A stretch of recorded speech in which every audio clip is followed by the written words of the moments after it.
পৃথিবীর ইতিহাসে প্রথম সামাজিক সংগঠনের নাম হচ্ছে হিলফুল ফুজুল, যেটা আমাদের প্রিয় নবী হযরত মুহাম্মদ সাল্লাল্লাহু আলাইহি ওয়াসাল্লাম প্রতিষ্ঠা করছিল।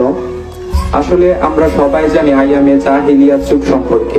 রাসূল সাল্লাল্লাহু আলাইহি ওয়াসাল্লাম যখন পৃথিবীতে আসেন, পৃথিবীকে এমন বর্বর এবং নিষ্ঠুরতম অবস্থায় দেখতে পান যে পৃথিবী খুবই অন্ধকারাচ্ছন্ন ছিল।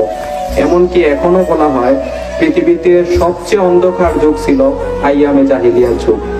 আর রাসূল সাল্লাল্লাহু আলাইহি ওয়াসাল্লাম যখন আসলেন, তখন আরবে একটা মেলা হইত, যে মেলার নাম ছিল উখাজ মেলা।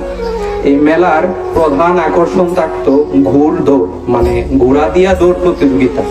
বিভিন্ন গোত্র এবং বংশ তাদের দাপট তাদের শক্তি প্রদর্শন করত ঘোড় দৌড়ের মাধ্যমে। এবং আরবদের প্রধান বিনোদন ছিল হচ্ছে কবিতা আবৃত্তি, বিভিন্ন সাংস্কৃতিক অনুষ্ঠান। তো ওই মেলাকে কেন্দ্র করে তৎকালীন সময়ের কুরাইশ বংশ এবং খাইশ বংশ দ্বন্দ্বে লিপ্ত হয়। তখন তৎকালীন 585 খ্রিস্টাব্দ ছিল। তখন রাসূল সাল্লাল্লাহু আলাইহি ওয়াসাল্লামের বয়স ছিল তখন 15, কোন বর্ণনায় আসছে যে ওনার বয়স ছিল 20।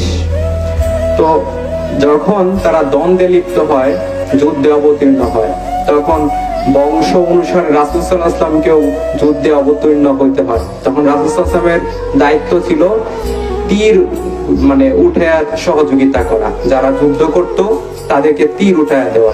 রাসূল সাল্লাল্লাহু আলাইহি ওয়াসাল্লামের হৃদয় তখন ব্যথিত হইতো, কারণ উনার উঠায়া দেওয়া তীরের আঘাতে শত্রুর বুক জর্জরিত হইতো এবং রক্ত ঝরত।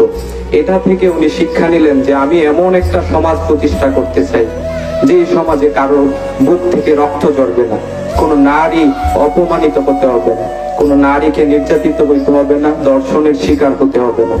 তখন তিনি উদ্যোগ নিলেন, ফজল, ফাজেল, ফাজাইল সহ এরকম 4 জন ব্যক্তিকে নিয়ে প্রতিষ্ঠা করেন হিলফুল ফুজুল। আর হিলফুল শব্দটি এসেছে হলফ থেকে। হলফ শব্দের অর্থ হচ্ছে শপথ, আর ফজল শব্দের অর্থ হচ্ছে উপকারিতা, ভালো কাজ।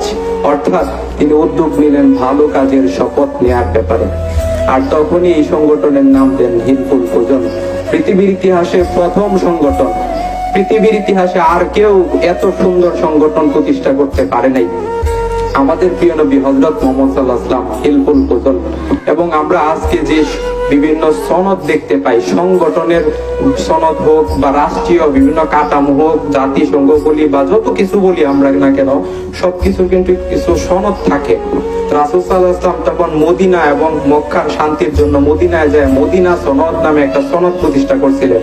এবং বলা হয় এটা হচ্ছে পৃথিবীর প্রথম লিখিত সনদ।